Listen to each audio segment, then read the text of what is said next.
The topic of this problem is mesh analysis, and we're working with circuits with independent sources. The problem is to determine V out in the circuit shown below. V out is a voltage that's dropped across the 2 milliamp source on the right-hand side of our circuit. We have another independent source. It's a 12 volt source in our problem, and we have 4 1 kilo ohm resistors. So again, we're looking for V out, the voltage drop across the 2 milliamp source. So we're asked to use mesh analysis to solve this problem. So if we're using mesh analysis, we know the first step in solving the problem is to assign our meshes or loops and the associated mesh currents. So we're going to call this mesh 1 with mesh current 1 in the lower left-hand side of our circuit. We're going to have mesh 2 as the mesh at the top of our circuit, and we're going to have mesh 3 as the mesh on the lower right-hand side of our circuit. So now we've assigned our meshes and we've assigned our mesh currents.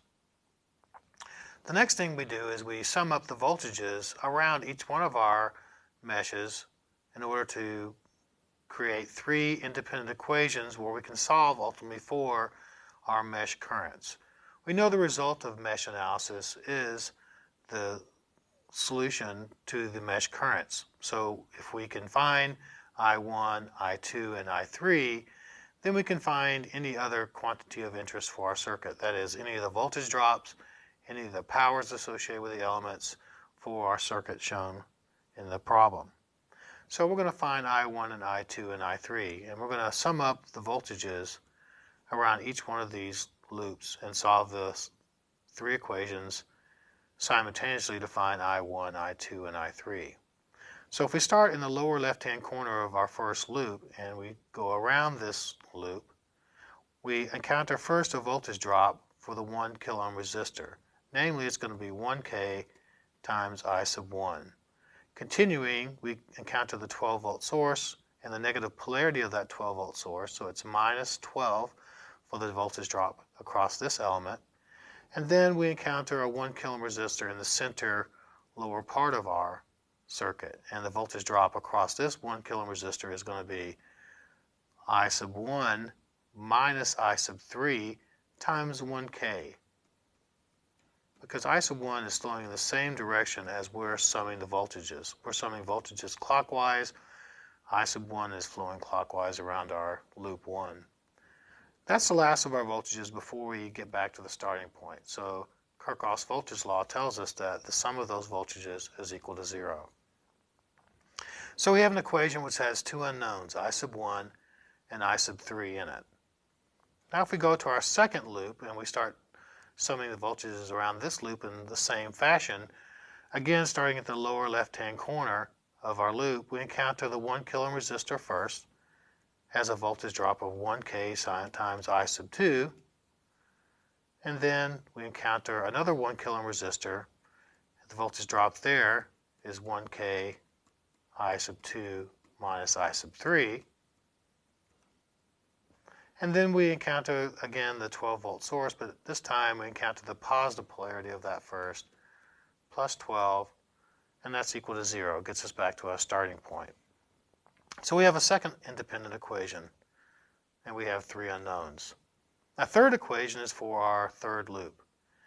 And we see that in our third loop, we could sum up the voltage drops across the 2 resistors, but when we get to this current source, we wouldn't know what the voltage drop is across this, so we'd have to assign yet another variable for the voltage drop across this if we were going to sum up the voltages around this loop.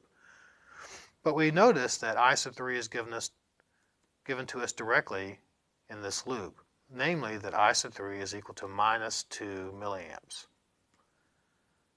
So we have I sub 3, and we have 2 equations that are independent of our third equation to find I1 and I2. Ultimately, what we're looking for is V out. And a V out, again, is this voltage drop across the 2 milliamp source. And we also similarly know it's the voltage drop from this node, output node, to the ground node. And that can be also determined by the voltage drop, adding the voltage drop across the 1 kilo ohm resistor to the voltage drop across the other 1 kilo ohm resistor in the center bottom of our circuit. We add these two up and we can get V out. So V out is going to be equal to 1K for this first voltage drop, I2 minus I3. And for this second voltage drop is going to be 1K I1 minus I3. That's equal to V out. So if we have I1 and I2 and I3, then we can find V out. So if we solve this, then we end up with an I1 equal to 5 milliamps,